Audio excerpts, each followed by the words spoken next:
Bonjour à tous les TikTokers, les YouTubeurs et autres Facebookers.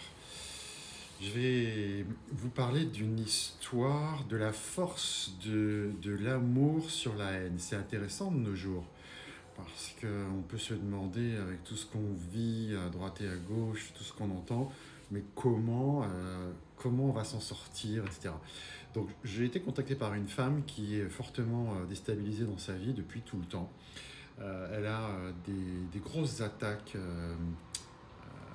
pas que physiques, mais des attaques spirituelles, des attaques d'envoûtement. Donc sa vie a dérapé à tout point de vue. Donc à chaque fois, je suis assez intrigué. On me dit, mais comment se fait-il qu'on peut être à ce point-là attaqué? Qu'est-ce qu'on a foutu dans une vie précédente qui explique tout ça? Donc déjà, je cadre la situation avec elle parce que je lui dis, bah, si vous voulez qu'on aille voir, déjà, moi, je veux savoir si vous êtes toujours dans l'accusation d'autrui ou est-ce que vous êtes capable d'entendre que, ben oui, comme, comme tout le monde, la loi spirituelle, c'est de dire, mais qu'est-ce que j'ai foutu dans une vie pour à ce point mériter ça? Bon, c'était un peu difficile à accepter, mais moi, je travaille pas dans dans la non-responsabilité. On peut pas se dire victime des autres en permanence. Oui, c'est mon métier de coach en entreprise. J'en ai entendu des vertes et des pas mûres à ce sujet-là. C'est toujours l'autre qui a commencé, c'est toujours le chef qui est responsable de ce qui se passe ici. C'est mon voisin qui m'a piqué mon fromage. Donc ça, j'en ai entendu pléthore pendant des années. Donc là, on est en coaching spirituel, on est en soins d'âme. Donc la première des choses, si vous voulez me contacter, c'est de dire oui, ok, j'envisage, hypothèse, que si je vis aujourd'hui des difficultés, bon, ben, j'appelle Patrick Théodore et il sera peut-être en mesure de me dire quand est-ce que tout ça a pu commencer à un moment donné, même si de vie en vie, ben, ça s'accumule. Mais il y a un moment donné, moi, les maîtres du karma me montrent un nœud à trancher, hein, qui est une scène, une vie dans laquelle ça s'est produit en particulier, l'origine. Donc là, cette femme, je lui dis d'abord, moi je vois, vous étiez un homme. Alors déjà, ceux qui me disaient, est-ce qu'on peut être une femme, un homme? Bah oui, on dit les anges n'ont pas de sexe, l'âme non plus. Et là, je voyais vraiment un rabbin. Je lui dis, vous êtes un rabbin, mais vous faites votre notoriété, vous avez une belle notoriété, il y a des gens qui viennent vous voir, hein, qui vous donnent des, alors, je voyais des plats, vous voyez, à manger. Alors, c'est du troc, hein, tout ça, parce qu'il était doué. Le rabbin que vous étiez exerçait donc, aujourd'hui, c'est en Palestine, Israël, sur ces terres de Judée, là-bas. Et je lui dis, mais en fait, ce monsieur, c'est pas quelqu'un qui est dans la foi, vraiment. C'est un peu un bonimenteur. Vous voyez, j'avais noté bonimenteur, pour pas dire arnaqueur. Mais c'est comme si ce rabbin avait trouvé que c'était ce monsieur avait trouvé que peut-être devenir rabbin, ben, c'était une bonne situation sociale. Et puis, finalement, c'était un bon acteur. Donc, je lui disais à un moment donné, vous avez même utilisé les services de rebouteux pour aller sans doute faire des prières par des aspects, vous voyez, de soins à distance, de magnétisme pour aller guérir un enfant, pour aller tirer quelqu'un d'une mauvaise passe. Mais les gens venaient vous voir, vous le rabbin, et vous alliez toquer aux portes de gens qui le faisaient à votre place. Donc voilà pourquoi je dis vous étiez roublard. Mais à un moment donné, je lui dis, c'est étonnant parce que je vois un brouhaha autour de vous et les collègues d'autres rabbins qui sont bien gênés par un autre rabbin qui fait du bruit à cette époque-là en Palestine, hein, enfin en Israël ou en Judée, on peut appeler ça la terre, peu importe. Et donc je lui disais, c'est étonnant, mais c'est l'équivalent de personnes qui discutent sur on va stopper un rabbin qui fait trop de miracles. Alors moi, automatiquement, on me guide sur celui qu'on a appelé Jésus-Christ, hein. Il dit, c'est étonnant, vous avez vécu à cette époque-là où finalement le Christ faisait déjà on parlait de ravages auprès d'aficionados qui du coup allaient voir moins les rabbins.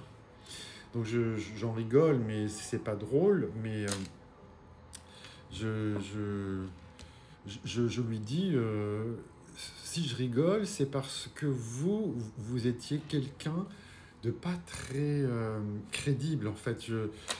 Oui, je lui disais, vous avez eu un rôle de rabbin, mais en même temps, vous n'y avez pas cru. Il y avait le symptôme de l'imposteur, donc dans les soins, j'ai tendance à copier-coller le modèle de l'âme qu'elle me renvoie d'une vie d'avant. Donc je lui disais, mais quelque part, quand je vous parle, il y a quelque chose qui me dit, je suis pas sérieux, moi, en train de vous dire ce que vous faisiez. Mais c'est pas moi qui suis pas sérieux, c'est vous à l'époque qui a été pris dans son propre rôle de rabbin. Et je dis, parce que vous étiez pris dans votre rôle de rabbin, vous avez sans doute gonflé les biceps pour dire, moi, je vais m'occuper d'aller contacter celui qu'on appelle Joshua, le Christ, et je vais lui dire de rappliquer chez nous et d'arrêter de faire ce qu'il fait tout seul et de venir appartenir à notre collège et qui rentre dans l'ordre. Je dis, oui, ça c'est l'ego, c'est le mensonge. C'est à force de mentir, vous voyez, l'âme commence à plus être tout à fait elle-même. La personne se perd, se prend les pieds dans le tapis, et puis est obligée d'aller en faire plus, histoire de montrer aux autres collègues qui, eux, sont dans la foi, les rabbins de l'époque, que elle va s'occuper voilà, d'aller chercher ce qu'on appelle le Christ. À partir de ce moment-là, ce qui est intéressant dans l'enseignement de ce soin, c'est que les maîtres du karma, les guides, me soufflaient vraiment à l'oreille que son âme s'est complètement morcelée. Vous voyez, c'est là où ça a été la perte de, de sa puissance d'âme en tant que telle, parce qu'il y a eu mensonge, qu'il y a eu quelque part l'idée d'aller convertir celui qu'on a appelé le Christ et le ramener, le rappliquer, et puis moi en tant qu'âme supérieure, super rabbin du coin, je vais pouvoir le ramener. Et en fait ça c'est l'ego. Donc je disais à cette femme, l'ego était vraiment présent, moi je vais vous le ramener ce Christ et tout va rentrer dans l'ordre. Et à partir de ce moment-là, c'est là où ça a dérapé parce que vraiment les guides m'ont montré que l'âme, elle s'est explosée en multiples facettes. Et au lieu de rester unie, ça a été le début de sa perdition de vie en vie, on va dire ça comme ça, et de son affaiblissement. Donc je me disais, mais sur quoi va se faire le soin de réparation de l'âme et est-ce que c'est possible? Et à partir du moment où on me montre, alors on m'a montré que oui, elle a été rabbin, elle a même pas été voir celui qu'on appelle Joshua, c'est-à-dire que elle avait, enfin la personne qu'elle était un homme, donc avait peur même d'aller le côtoyer, mais il n'empêche que ne serait-ce que d'avoir entendu parler et d'être proche géographiquement de celui qu'on a appelé le Christ, les maîtres m'ont montré que son âme a reçu même 1% d'écho de lumière, vous voyez, comme on parle d'avatars qui s'incarnent sur la planète pour élever nos vibrations, alors Jésus, Bouddha, Mahomet et d'autres. Et c'est intéressant parce que je me disais sur quoi et comment vont guérir, vont opérer les maîtres du karma pour apaiser cette âme qui s'est morcelée à l'époque pour avoir été roublarde à ce point-là. Eh bien, ça s'est fait autour de, on me disait, le 1% d'amour que l'âme avait en elle au moment où elle a rencontré ou côtoyé de loin celui qu'on a appelé le Christ. Et le soin s'est fait sur le 1% d'amour en mémoire, vous voyez, que l'âme avait de l'époque. Et à partir de ce moment-là, ça a été vraiment intéressant parce que l'âme est repartie comme en renaissance.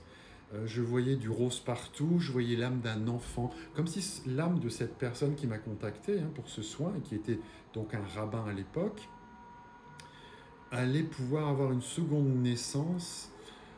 Et on m'avait dit, avant de faire le soin, dis à cette femme qu'elle s'habille de rose. Donc cette femme me dit, en rose, j'ai une robe de chambre. Donc on a fait le soin d'âme en robe de chambre. Et en fait, j'ai compris, c'est-à-dire que le rose s'est avéré revenir à la fin de la séance, parce qu'une fois que les guides ont fait leur cheminement avec ce 1% d'amour qu'ils ont encore trouvé dans les mémoires d'âme, c'était comme si l'âme retombait en enfance et revivait pour sortir du drame quelque chose de beaucoup plus innocent par rapport à la roublardise qu'elle avait pu être à l'époque. Voilà.